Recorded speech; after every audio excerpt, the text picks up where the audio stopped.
Hello मेरे प्यारे साथियों, आप सभी का स्वागत है आपके अपने YouTube channel student hope academy में। तो दोस्तों, आज का जो वीडियो है उन सभी विद्यार्थियों के लिए है जो अभी अभी क्लास 8 से 9th में गए हैं, जो क्लास 9th के नए विद्यार्थी हैं उनके लिए। तो आज मैं क्लास 9th के विद्यार्थियों के लिए उनके मैथ के सिलेबस को बताने जा रहा हूँ। कितने सारे विद्यार्थियों जो 9th का पढ़ाई शुरू कर देते हैं और उनके पूछने पर उनको सिलेबस उनका पता नहीं होता है, सिलेबस के बारे में जानकारी नहीं रहती है। तो आज मैं उन सभी विद्यार्थियों के लिए क्लास 9 के सिलेबस के बारे में बात करने जा रहा हूँ। एक एक चैप्टर को जानेंगे कि चैप्टर का नाम क्या है, उसमें क्या क्या पढ़ना है, किस किस चीज़ के बारे में पढ़ना है। तो सभी चैप्टरों का नाम यहाँ पे लाइन बाई लाइन लिखा हुआ है। तो जो मेरा फर्स्ट चैप्टर है, जिसको हम लोग बोलते हैं संख्या पद्धति, जिसको इंग्लिश में हम लोग बोलते हैं नंबर सिस्टम। दोस्तों, संख्या पद्धति में हम जानेंगे कि संख्या किसे कहते हैं, संख्या कितने प्रकार के होते हैं, वास्तविक संख्या किसे कहते हैं, परिमेय संख्या किसे कहते हैं। जैसे क्वेश्चन हमको मिल जाता है कि 3 और 4 के बीच 6 परिमेय संख्या ज्ञात करें, 5 परिमेय संख्या ज्ञात करें। तो इतना तो पता होता है कि 3 और 4 के बीच हमें ज्ञात करना, लेकिन ये पता नहीं होता कि परिमेय संख्या किसे कहते हैं, वास्तविक संख्या किसे कहते हैं, अपरिमेय संख्या किसे कहते हैं। तो इस चीज़ के बारे में हम इस चैप्टर में जानेंगे कि संख्या किसे कहते हैं। दूसरा जो चैप्टर है मेरा वो बहुपद है, जिसे हम लोग पॉलिनोमियल कहते हैं, इंग्लिश में क्या कहते हैं, पॉलिनोमियल।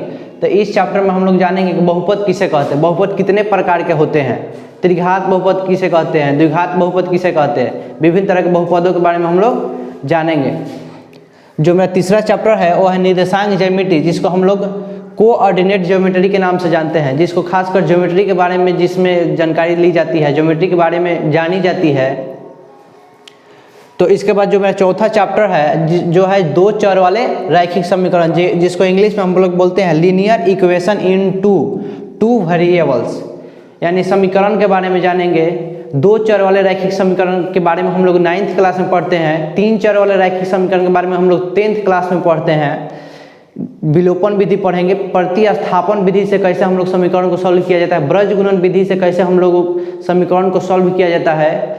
इस तरह के विभिन्न प्रकार के सवालों को हम लोग जानेंगे 4th चैप्टर में, जो कि है मेरा 2 चर वाले रैखिक समीकरण, जिसको इंग्लिश में बोलते हैं linear equation in two variables. उसके बाद जो मेरा 5वां चैप्टर है जो है कि यूक्लिड की ज्यामिति का परिचय। इस चैप्टर में हम लोग जानेंगे कि जो यूक्लिड जो एक मैथमेटिक्स थे, उनके ज्यामिति के बारे में हम लोग जानेंगे, ज्यामिति का परिचय लेंगे, जिसको इंग्लिश में बोलते हैं इंट्रोडक्शन ऑफ यूक्लिड्स ज्योमेट्री। जो मेरा 6ठा चैप्टर है वो है रेखाएं एवं कोण, जिसको इंग्लिश में हम बोलते हैं लाइन्स एंड एंगल्स। इसमें हम लोग जानेंगे कि विभिन्न तरह के रेखाओं के बारे में, जैसे समांतर रेखाएं, लंबवत रेखाएं, विभिन्न तरह के कोण, समकोण, त्रिकोण, विभिन्न तरह के कोण के बारे में हम लोग जानेंगे, रिजु कोण किसे कहते हैं, विभिन्न तरह के कोणों के बारे में हम लोग इस चैप्टर में जानकारी लेंगे, रेखाएं और कोण में, जिसको इंग्लिश में बोलते हैं लाइन्स एंड एंगल्स। इसके बाद जो मेरा 7वां चैप्टर है, जिसको हम लोग त्रिभुज के नाम से जानते हैं, 9th क्लास में हमें को पढ़ने के मिलेगा, 7th क्लास का त्रिभुज। तो यहाँ पे ध्यान दीजिएगा कि त्रिभुज में हम लोग पढ़ते हैं त्रिभुज कितने प्रकार के होते हैं, त्रिभुज के तीनों कोणों का मान कितना होता है, जानेंगे त्रिभुज के विभिन्न प्रकार, और जिसको हम लोग इंग्लिश में बोलते हैं ट्रायंगल्स, समकोण त्रिभुज, अधिक कोण त्रिभुज, विभिन्न तरह के त्रिभुजों के बारे में हम लोग जानकारी लेंगे। तो चलिए, इसके बाद जो मेरा 8वां चैप्टर है, 8 नंबर चैप्टर है, जिसका नाम है चतुर्भुज, जिसको हम लोग इंग्लिश में बोलते हैं क्वाड्रिलेटरल्स, जिसके बारे में हम लोग विभिन्न तरह के चतुर्भुजों के बारे में जानते हैं। चतुर्भुज कैसे बनाया जाता है, चतुर्भुज कितने प्रकार के होते हैं, जैसे सम चतुर्भुज के बारे में हम लोग जानकारी लेंगे।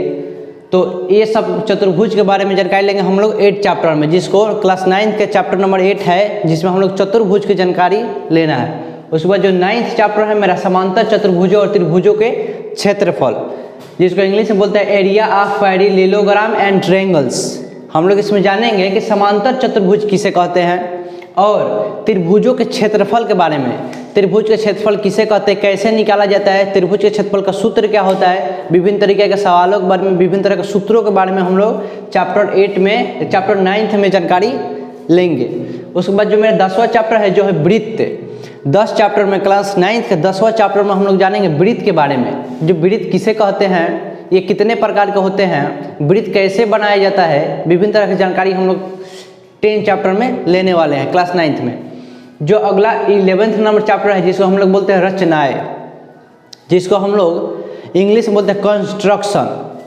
विभिन्न तरह की रचनाओं के बारे में हम लोग चर्चा करेंगे कि 9th में किस तरह के को लेकर रचना के बारे में क्वेश्चन किया जाता है बच्चों से। उसके बाद मेरा जो 12th नंबर चैप्टर है वो है हीरोन का सूत्र। जो एक हीरोन थे, जो एक मैथमेटिशियन थे जिन्होंने अपना सूत्र बनाया है, उसके बारे में हम उनका हीरोन का सूत्र क्या होता है, वो कैसे काम करता है, किस तरीके से उसका हम लोग यूज करते हैं, किस तरह से उस पर विभिन्न तरह के सवालों को बनाते हैं, उस बारे में हम लोग जानकारी लेंगे क्लास 9th के 12th नंबर चैप्टर में। उसके बाद जो मेरा अगला चैप्टर है पृष्ठीय क्षेत्रफल और आयतन, जिसको हम लोग इंग्लिश में बोलते हैं surface area and volume. Class 9th में के 13 नंबर चैप्टर में हम लोग पृष्ठीय क्षेत्रफल किसे कहते हैं और आयतन क्या होता है, पृष्ठीय क्षेत्रफल और आयतन का सूत्र के बारे में जानकारी लेंगे, फार्मूला के बारे में जानकारी लेंगे, जिसको इंग्लिश में बोलते हैं सरफेस एरिया एंड वॉल्यूम। अगला जो मेरा चैप्टर है 14 नंबर जो है सांख्यिकी, जिसको इंग्लिश में बोलते हैं स्टैटिक्स। इसमें विभिन्न तरह के हम लोग बहुलक के बारे में जानेंगे, बंटन के बारे में जानेंगे, माध्यक कैसे निकाला जाता है, विभिन्न तरीके के सवालों को हम लोग बनाएंगे।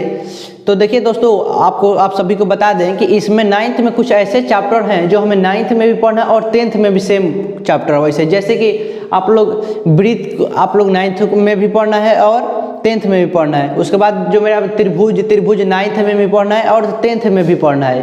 तो 9th में की जानकारी और 10th में थोड़ा उससे अपर लेवल की जानकारी आप लोग को दी जाएगी। तो ये ध्यान में रखना है कि जो हमें 9th में पढ़ना है वहीं सेम हमको 10th में भी पढ़ना है। 2-4 चैप्टर ऐसे हैं जो हम 9th में भी पढ़ेंगे और 10th में भी इस चीज़ की जानकारी हम लोग लेंगे। उसके बाद जो मेरे 15 नंबर चैप्टर है जो कि प्रायिकता, जिसको हमने इंग्लिश में बोलते हैं प्रोबेबिलिटी, जो हमें 9th में भी पढ़ना है और 10th में भी पढ़ना है। तो दोस्तों, आज के इस वीडियो में हमने बताया कि 9th के सिलेबस के बारे में। बहुत सारे बच्चों 9th में तो पढ़ते हैं लेकिन उनसे सिलेबस पूछा जाता है तो उन्हें जानकारी नहीं रहती है। विभिन्न तरह के बच्चों को, बहुत सारे बच्चों में ये देखने को मिलता है कि सिलेबस पूछने पर उनको पता नहीं होता कि उनको फर्स्ट चैप्टर में क्या पढ़ना है, सेकेंड चैप्टर का नाम क्या है। पढ़ाई तो करते हैं वो, लेकिन उन्हें अपने सिलेबस के बारे में जानकारी नहीं रहती है। तो आज के इस वीडियो में यही बताया गया आपको कि क्लास 9th में हमें कौन कौन से चैप्टर पढ़ना है, किस चीज़ की जानकारी लेनी है। तो इसके बाद हम लोग हर एक चैप्टर को, प्रत्येक चैप्टर को लाइन बाय लाइन पढ़ेंगे, पूरी डिटेल्स के साथ। पूरी बेसिक पहले पढ़ाई जाएगी। उसके बाद हम लोग धीरे धीरे एक्सरसाइज करेंगे। एक्सरसाइज करने के पहले, विभिन्न एक्सरसाइज के पहले हम लोग को एग्जाम्पल दिया रहता है, जो एग्जाम के पॉइंट ऑफ व्यू से बहुत महत्वपूर्ण रहता है, बहुत महत्वपूर्ण साबित होता है। अक्सर हम लोग देखते हैं कि एग्जाम में एक्सरसाइज से ज़्यादा हमें एग्जाम्पल से प्रश्न पूछ दिए जाते हैं जो हम लोग थोड़ा सा डिफ़िकल्ट लगता है। तो सबसे पहले हम लोग एक्सरसाइज के पहले जो एग्जाम्पल दिया रहता है उस एग्जाम्पल को हम लोग देखेंगे, एग्जाम्पल को सॉल्व करेंगे। हर एक एक्सरसाइज के पहले हम लोग को एग्जाम्पल दिया रहता है, हम लोग हर एक एक्सरसाइज के पहले एग्जाम्पल को देखेंगे। NCERT बुक हम पढ़ाएंगे जो कि अच्छा रहता है एग्जाम के पॉइंट ऑफ व्यू से। उसके बाद NCERT बुक खत्म होने के बाद हम लोग कोई अलग साइड से बुक रिविज़न के लिए रखा जाएगा, जो कि अच्छा रहता है। ज़्यादा से ज़्यादा क्वेश्चन रिपीट हो जाती है। NCERT बुक में सिर्फ 1 से 2 प्रश्न दिए रहते हैं उस टाइप से हमें बहुत सारे प्रश्न को बनाने के बाद हमें कॉन्फिडेंस लेवल थोड़ा सा हमारा बढ़ता है। तो आशा करता हूँ कि आप सभी को, क्लास 9th के विद्यार्थियों को, उनके सिलेबस के बारे में पूरी जानकारी अच्छे से हो गई होगी।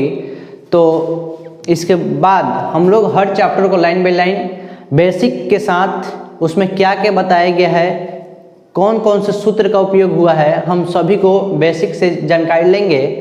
तो आज के इस वीडियो में इतना ही, फिर मिलते हैं अगले वीडियो में। तब तक अगर वीडियो पसंद आई होगी तो please like, share and subscribe जरूर करें, ताकि उन सभी बच्चों के पास ये वीडियो मेरा पहुंच सके जो क्लास 8 से अभी तत्काल 9th में गए हैं, नए बच्चों के लिए। धन्यवाद।